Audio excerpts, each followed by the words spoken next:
नमस्कार, news station में आपका स्वागत है।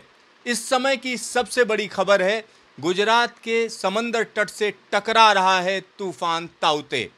ताउते किस तरीके से कोस्ट को पार कर रहा है, कहां पर इसने हिट किया है, ये सारी जानकारी हम आपको देंगे। यहां पर सबसे पहले हम आपको दिखाना चाहते हैं कि ताउते की जो स्थिति है, आप देखिए किस तरीके से ये क्लाउड उमड़ घुमड़ रहे हैं। साथ ही साथ आंख भी आप देख सकते हैं कि इस तरीके से जब ये सौराष्ट्र के तट से टकरा रहा था तब की तस्वीर हम आपको दिखा रहे हैं। यहाँ पर आप बड़ी आसानी से समझ सकते हैं कि किस तरीके से ताउते भयानक हो चला है। और इस समय की स्पीड की बात करें तो मौसम विभाग का कहना है 175 किलोमीटर प्रति घंटे की रफ्तार से ये सौराष्ट्र के कोस्ट से टकराया है। अभी ये पूरा का पूरा सिस्टम हम कह सकते हैं सौराष्ट्र के तट को पार कर रहा है। अगले कुछ घंटों में ये पार कर जाएगा। ये कहा जा रहा है तकरीबन रात को 11 बजे तक ये सिस्टम पूरी तरीके से गुजरात के अंदर घुस जाएगा। यहाँ की अगर हम बात करें तो इस समय जो स्थिति है वो कहा जा सकता है कि दीव के बगल में या दीव के पास में ऊना करके एक कस्बा है, जहाँ पर नवा बंदर करके जगह है, जहाँ पर ये साइक्लोन का केंद्र पार कर रहा है सौराष्ट्र के तट को। तो ये जो तस्वीरें हैं अपने आप में चौंकाने वाली हैं, क्योंकि ये तूफान कमज़ोर नहीं पड़ा, क्योंकि इसमें आंख बनी रही, लगातार आंख बनी रही, वेरी सीवियर साइक्लोनिक स्टॉर्म की स्थिति रही। दूसरी एक और चीज़ मैं बता दूं, अगर टी वैल्यूज की बात करें तो इसकी जो ताकत है टी 5.5 आंकी गई है। मतलब ये काफ़ी ताकतवर तूफान रहा है, जिसकी वजह से गुजरात के तमाम इलाकों में इस समय घने बादल छाए हुए हैं, ज़बरदस्त तरीके से हवाएं चल रही हैं। अगर दीव की बात करें तो कुछ ही देर पहले वहाँ पर जो हवाओं की रफ्तार नापी गई है उसको अगर हम सामने रखें तो 130 से 140 किलोमीटर प्रति घंटे की रफ्तार से वहाँ पर हवाएं चल रही हैं, और इन हवाओं की रफ्तार और ज़्यादा बढ़ती चली जाएगी। एक और चीज़ मैं आपको यहाँ पर बताना चाहूँगा, फिर से ये दिखाना चाहूँगा कि किस तरीके से ये पूरे के पूरे सिस्टम को हम कह सकते हैं किस तरीके से गुजरात की तरफ पूरा सिस्टम बढ़ रहा है। और ये तस्वीर कुछ समय पहले की है, क्योंकि यहाँ पर पल पल की तस्वीरें सामने आ रही हैं। मौसम विभाग के सैटेलाइट जो फोटो खींचते हैं वो हम आपको लगातार दिखा रहे हैं। और इसके स्पाइरल बैंड्स देखिए कि किस तरीके से ये दूर तक बादल जा रहे हैं, यानी उत्तर प्रदेश तक बादल जा रहे हैं, उत्तराखंड तक बादल जा रहे हैं, हिमालय पर इस साइक्लोन का असर जा रहा है। तो यहाँ ये खतरनाक साइक्लोन, जिसको हम एक्सट्रीमली सीवियर साइक्लोनिक स्टॉर्म कह रहे हैं, ताउते जबरदस्त तरीके से इस समय सौराष्ट्र के तट पर मार कर रहा है। यहाँ पर मैं एक और चीज़ आपको दिखाना चाहूँगा।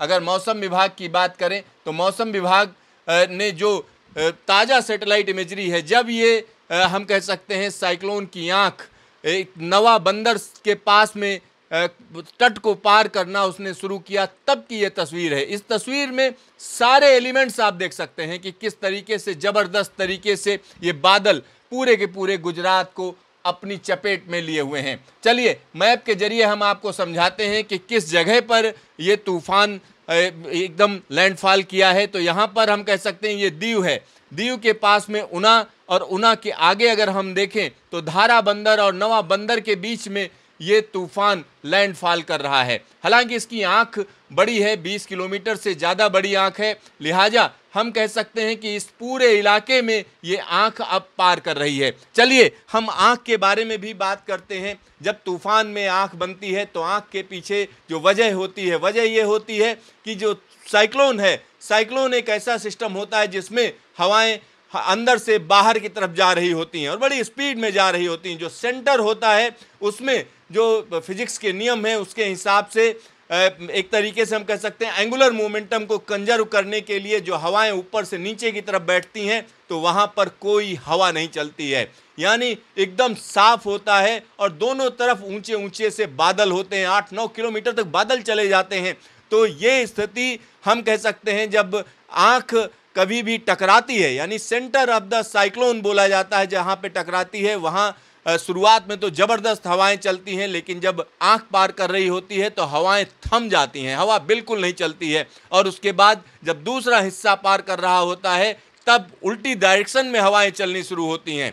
इससे होता क्या है, विनाश बहुत ज़बरदस्त तरीके से होता है। अगर दिन में ये हो रही होती घटना तो दिन में जहाँ पर आंख पार करती है वहाँ पर सूरज की रोशनी आ जाती है। तो ये अपने आप में दिलचस्प है और यहाँ के तमाम इलाके आप देख सकते हैं। मैं आपको बताना चाहूँगा कि किस तरीके से गल्फ ऑफ खंभात या खंभात की खाड़ी में जितनी भी जगहें हैं, यहाँ सब जगह समंदर अशांत है, ऊंची ऊंची लहरें चल रही हैं इस समय। ये खंभात की खाड़ी है और यहाँ पर देख सकते हैं अलग अलग नदियाँ हैं, जैसे साबरमती आती है, इसी तरीके से नर्मदा इसमें जो है आकर गिरती है। तो इन पूरे इलाके में अलग अलग बंदरगाह हैं, जैसे घोघा है, हजीरा है और इस तरीके से तमाम छोटे छोटे बंदरगाह भी हैं, बड़े बंदरगाह हैं। और यहाँ पर हम कह सकते हैं सारा काम ठप है।